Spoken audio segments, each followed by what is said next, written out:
First ever factory outlet, Chandanagar, Mukunda Jewelers, opening soon. No making charges.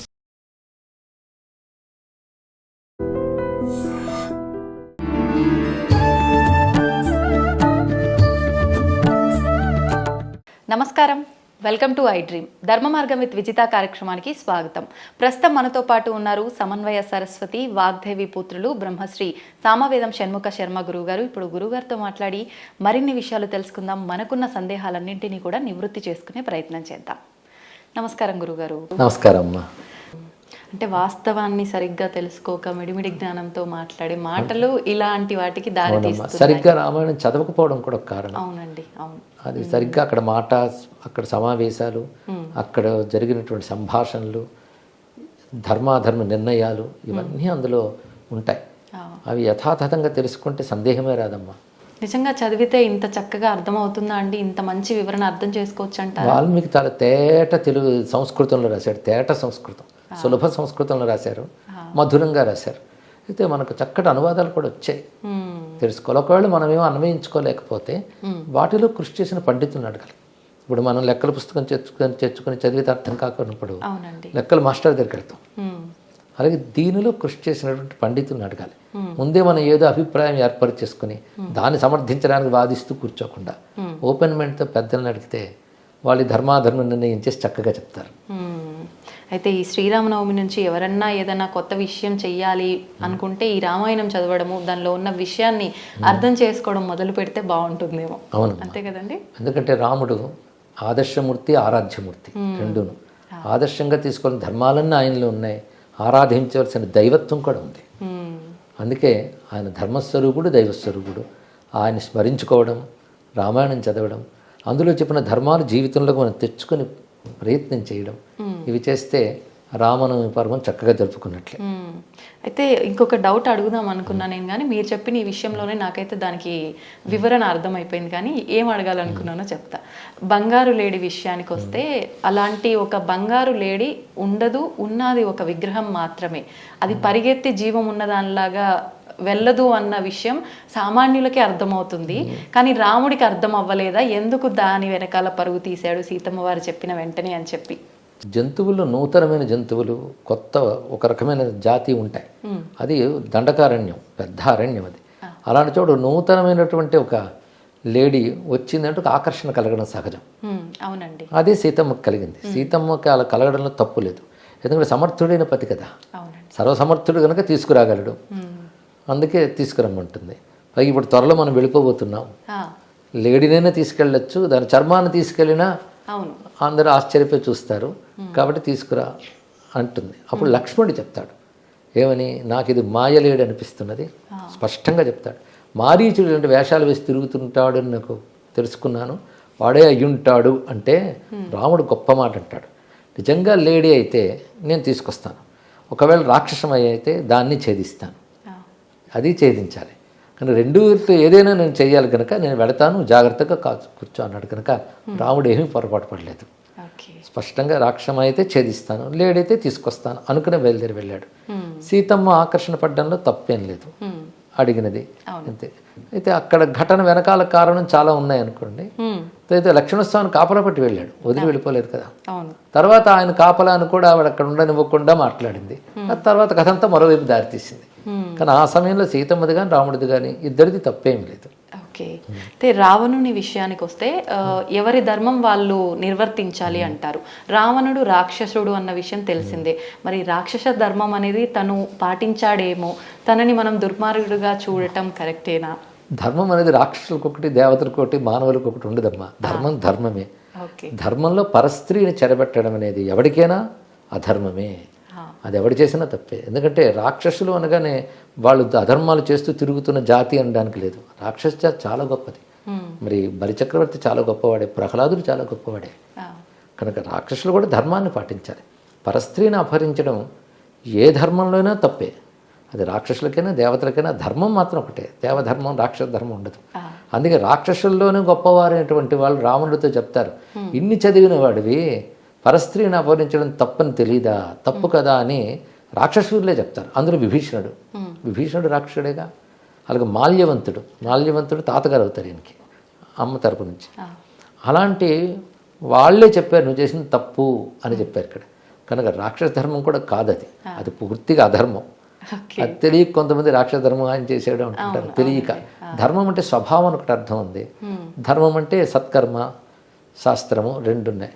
కనుక రాక్షస స్వభావం అని చెప్పి సమర్థించడానికి లేదమ్మా, అది రాక్షస స్వభావం కూడా కాదు అది. పైగా వాడు నాగరికుడే, తపస్వే. హనుమంతుడు కూడా చెప్తాడు, ఇంత తపస్సు చేసి ఇంద్రియాలను గ్రహించావు, ఒక్క చిన్న విషయం నీకు తెలియదా, ఇంతకాలం నువ్వు చేసిందంతా మొత్తం పోయింది కదా, నువ్వు తపస్సు లాంటివి చేసిన ధర్మముల ఫలితం సుఖం అనుభవించడం అది అయిపోయింది, నువ్వు చేసిన అధర్మాల ఫలితం ప్రారంభమైంది ఇప్పుడు అని చెప్తాడు. ఇప్పుడు రావణుడు మంచి శివభక్తుడు అంటారు, మీరు చెప్పినట్టుగా ఎన్నో జ్ఞానాలు సంపాదించుకున్న ఆయన ఉపాసన వల్ల. రాబోయే బ్రహ్మ అని కూడా అంటారు, అంటే హనుమంతుడు రావణుడు మాత్రమే ఎన్నో వేదాలని చదివిన వాళ్ళలో గొప్ప వ్యక్తులు అని చెప్పి అంటూ ఉంటారు. మరి అన్ని చదివినప్పుడు మామూలుగా మనం దేవత ఆరాధన ఉపాసన చేస్తేనే మనకి ఎంతో కొంత అందులో నీతి అర్థమవుతుంది, మంచిగా ఉండాలి అనే ఒక విషయం అర్థమవుతుంది. అన్నీ తెలుసుకున్న అతనికి ఒక ఆడ మనిషిని అంటే సీతాదేవిని అలా అపహరించడం తప్పు అనే ఒక చిన్న విషయాన్ని ఎలా మర్చిపోయాడు అంటారు? నన్ను వినాశకాలే విపరీత బుద్ధి అంటారు ఎన్ని తెలిసిన. పైగా రావణుడు శివభక్తుడు అని ఒక వ్యాప్తి లోకల్లో ఉంది, కానీ నిజంగా పెద్ద గొప్ప శివభక్తుడు కాదు. ఎందుకంటే ఆయన తపస్సు చేసినప్పుడు వచ్చింది బ్రహ్మదేవుడు, అలాగని బ్రహ్మదేవుడిని ఉద్దేశించి ఆయన తపస్సు చేయలేదు. ఒక నియమము ఒక తపస్సు చేస్తే లోక సృష్టికర్త అయినటువంటి వాడు చేసిన దానికి ఫలితం ఇవ్వాలి, అందుకు బ్రహ్మదేవుడు వచ్చాడు. ఎందుకంటే ఆయన ఏ దేవుడు భక్తుడు కాదు, తన కోరికకు భక్తుడు ఆయన, అందుకే కోరికలు కోరుకున్నాడు. తర్వాత వచ్చిన ప్రతాపంతో వరబలంతో గర్వించి అందరి మీద దండయాత్రలు చేశాడు. ఆ చేస్తూ చేస్తూ కుబేరుడు వద్దకు వచ్చి అలకాపురిని ఆక్రమించుకున్నాడు. అయితే అప్పుడు కుబేరుడు విశ్రవసో బ్రహ్మ వద్ద, అంటే రావణుడికి కూడా ఆయన తండ్రి, కుబేరుడికి ఆయన తండ్రి, వెళ్ళి ఇలా వాడు దండయాత్రకు వస్తున్నాడంటే ప్రస్తుతం కాలం వాడికి అనుకూలం ఉంది కనుక నువ్వు ఖాళీ చేసి వచ్చే అంటాడు. అప్పుడు అలకాపురిని ఆక్రమించుకుని కుబేరుడి పుష్పక విమానాన్ని తీసుకుంటాడు.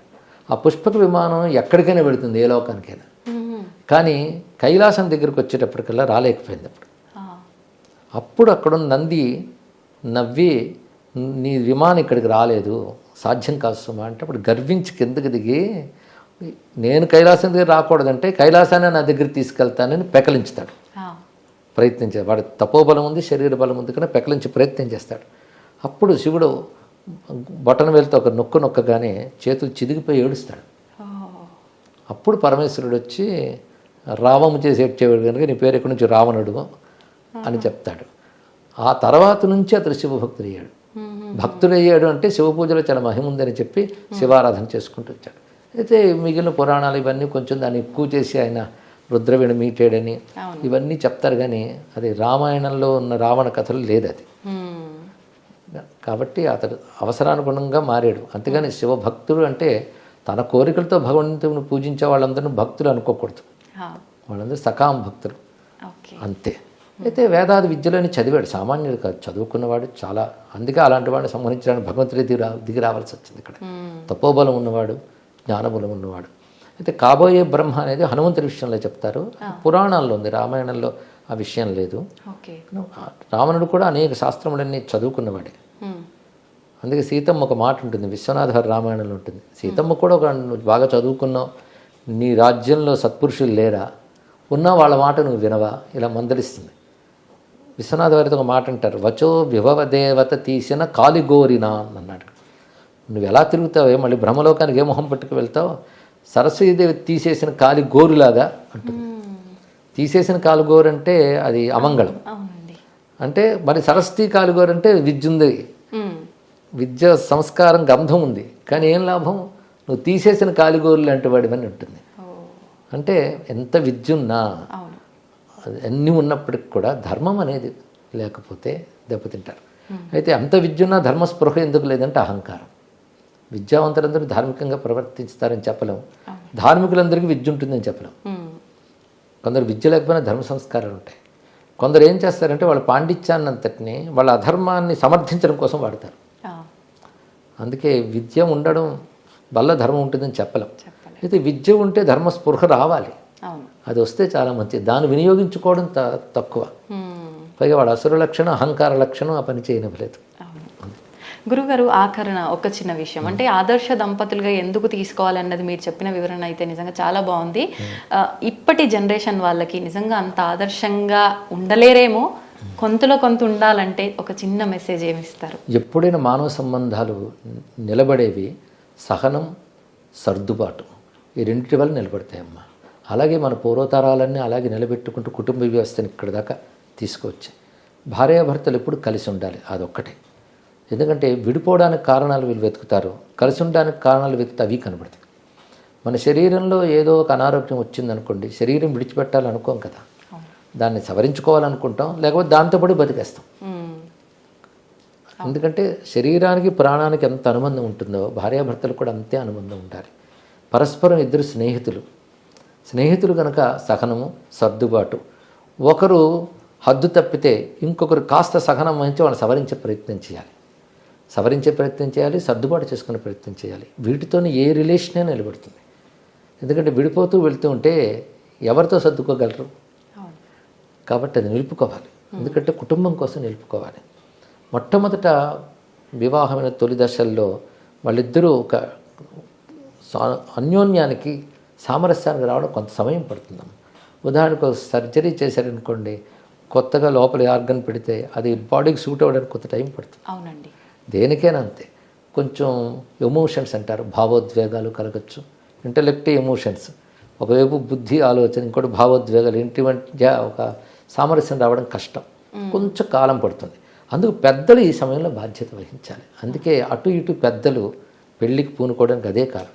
వీళ్ళు ఏవైనా ఆవేశాలు వస్తే సర్దుబాటు చేస్తారు. భర్త మీద అలిగి ఇప్పుడు పుట్టింటికి వస్తే నీకు అత్తింట్లే ముఖ్యం అక్కడే అని చెప్పేవాడు పూర్వం. అవును. ఎందుకు ఇవన్నీ అంటే రిలేషన్ నిలపడం కోసం చేసిన ప్రయత్నాలు. ఇప్పుడు ఆ రిలేషన్ నిలపాలనే ప్రయత్నం పెద్దవాళ్ళలోనూ కొరబడుతుంది. వీళ్ళు తొందరపాటే, వాళ్ళు తొందరపాటు. ఏదైనా ఇబ్బంది వచ్చిందంటే అక్కడికన్నా ఇక్కడే ప్రశాంతంగా ఉంటావు, వదిలేసి వచ్చేయనేటట్టుగానే ఉన్నాయి పెద్దవాళ్ళ మాటలు కూడా. అవునమ్మా, సుఖంగా బ్రతకడం కంటే ధర్మంగా బ్రతకడం గొప్పది. అది నేర్పాలి. కాస్త సహించేన కష్టాన్ని ఓర్చుకునైనా ధర్మాన్ని కాపాడుకుంటే ధర్మం ఎప్పుడైనా మనం కాపాడుతుంది. అలా ధర్మం బేస్డ్గా రిలేషన్స్ ఉండాలి. అంతేగాని మనం మనస్సు చెప్పినట్టు అనుబంధాలు ఉండకూడదు, ధర్మం చెప్పినట్టు అనుబంధాలు ఉండాలి. భావోద్వేగాలు అనుబంధాలు నిర్ణయించకూడదు, ధర్మం నిర్ణయించాలి.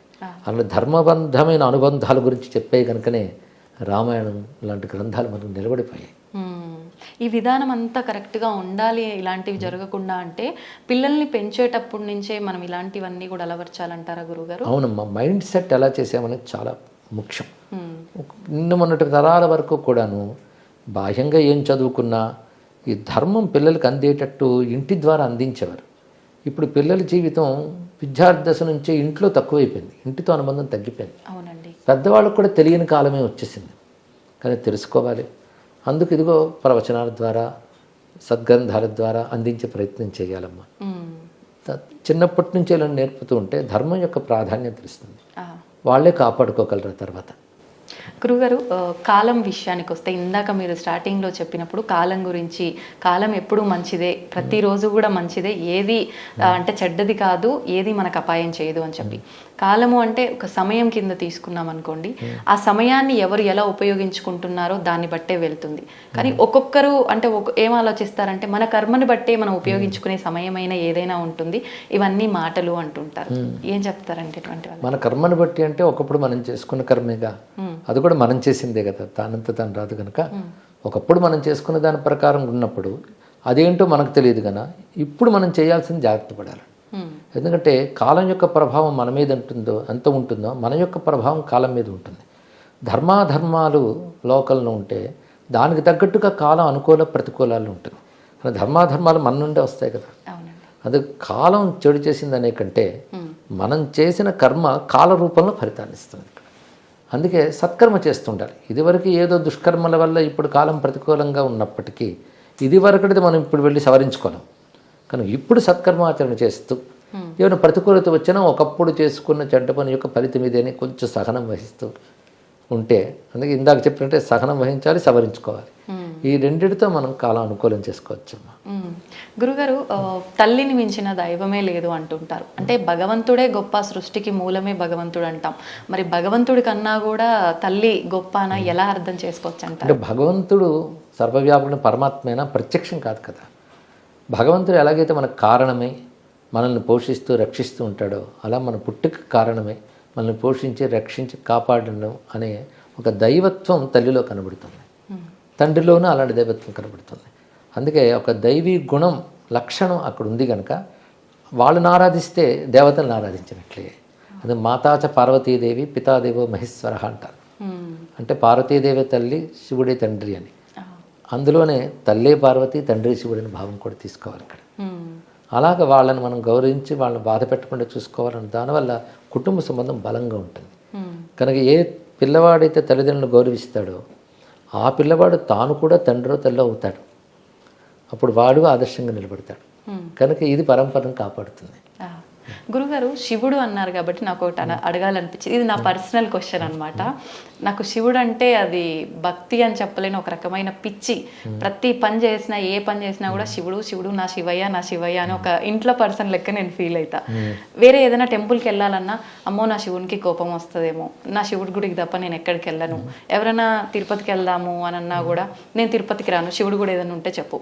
ఇలా ఒక రకంగా అయిపోయింది. అంటే నాలా చాలా మంది ఉన్నారేమో, ఒక దేవుణ్ణి ఇష్టపడి నా ఇష్టదైవం ఈయన అనుకున్నప్పుడు ఇంకో దేవుణ్ణి ఆరాధించటము వెళ్ళటము అనే ఆలోచన అసలు ఎందుకు రాదు? అంటే ఎలా తీసుకోవచ్చు అంటారు దీన్ని? ఇవి రెండు వైపులు ఉంటుంటాయమ్మా. కొందరు విష్ణు భక్తులు అనుకుని శివాలయానికి మేము రాము అనుకుంటారు. ఇది కొంచెం మనస్తత్వం వల్ల కూడా అనిపిస్తుంది. అలా అనిపించిన ప్రేమకు సంకేతమే. అందులో ఇతర దేవతను తక్కువ చూసామని అర్థం కాదు, మన దేవతని ఎక్కువగా చూసామని అర్థం. వెళ్ళినా తప్పు లేదు. ఎందుకంటే సర్వదేవతలు ఒకే భగవంతుని యొక్క స్వరూపాలు అనేది మన శాస్త్రం చెప్తోంది. మన శివుడి మీద ఇష్టం ఉన్నప్పుడు శివుడే ఈ దేవతల రూపంలో ఉన్నాడని వెళ్ళి నమస్కరించవచ్చు. నాకు ఈ సమయంలో లీలాసుకుడు కృష్ణకర్ణామృతంలో ఒక మాట అంటాడు, నేను కనిపించిన ప్రతి దేవుడికి దండం పెడతాను. ఏమడుగుతానంటే నా కృష్ణుడిపై నా భక్తి మరింత పెరిగేలాగా ఆశీర్వదించమని అడుగుతాను. నందస్య పుణ్య నిశ్చయే మా భక్తి రస్తు అంటాడు. అద్భుతం, బాగుంది కదా. అలాగే మనం కూడా ఈ దేవతలందరినీ అంగీకరిస్తాం సనాతన ధర్మంలో. కనుక మన ఇష్టదైవం మీద భక్తి పెరిగేలాగా వీళ్ళు అనుగ్రహించవచ్చు. దేవతలకు ఏమైనా కోపం వస్తుందా అండి? అలాంటివి ఏవీ లేవమ్మా, మనం ఏర్పరచుకున్న భావాలే. ఎందుకు సర్వదేవ నమస్కార కేశవం ప్రతి గచ్చతి అని మాట ఉంది.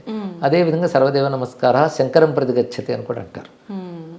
ఎవరికి నమస్కరించినా వెళ్ళేది ఒక్కరికి, ఒకే పరమాత్మకి. ఎక్కువ తక్కువలు ఏవీ లేవు. ఇష్టం ఒకరి మీద ఉంటుంది. అంటే అర్థం ఇంకొకరి మీద అనిష్టం అని కాదు, ఒకరి మీద ప్రీతి కలగడం మాత్రం సహజం. అందుకే ఒక మాట అంటారు రామకృష్ణ పరమహంస, ఇష్టదేవత నిష్ఠం ఉండాలి, ఇతర దేవత ద్వేషం ఉండకూడదని. చాలా చక్కటి మాట చెప్పారు. అంటే ఏ ఆలయంకి వెళ్ళినా, అమ్మవారి ఆలయంలోకి వెళ్ళినా నాకు అక్కడ అమ్మవారు ఉన్నారని అనిపించదు. శివయ్య ఓం నమ శివాయ అని వచ్చేస్తుంది నోట్లో నుంచి. అదే ఒక్కొక్కసారి అనిపిస్తుంది ఆలోచిస్తే, అదేంటి అమ్మవారి దగ్గరికి వెళ్ళి కూడా ఓం నమ శివాయ అంటే అమ్మవారికి ఏమన్నా కోపం వస్తుందేమో. చాలా సంతోషిస్తుంది. ఎందుకంటే శివ అనే మాటకు అర్థం అమ్మవారిని కూడా కదా, ఒకే శబ్దానికి అదే అర్థం. శివనామం విష్ణువుకి ఉంది, విష్ణునామం శివుడికి ఉన్నది. కానీ ఎవరేమో అనుకోరు, ఆనందిస్తారు కూడా. వారినామం అది. సంతోషం గురుగారు, చాలా మంచి విషయాలు తెలుసుకున్నాను. నిజంగా నా మనసులో ఉన్న సందేహం ఎప్పటి నుంచో ఇది మీ మాటల ద్వారా విని నిజంగా నాకు చాలా ఆనందంగా ఉంది. నాలో ఉన్న భయం కూడా పోయింది గురుగారు. సంతోషం. ధన్యవాదాలండి. శుభమ్మ. శ్రీరామ రక్ష. జై శ్రీరామ్ అండి.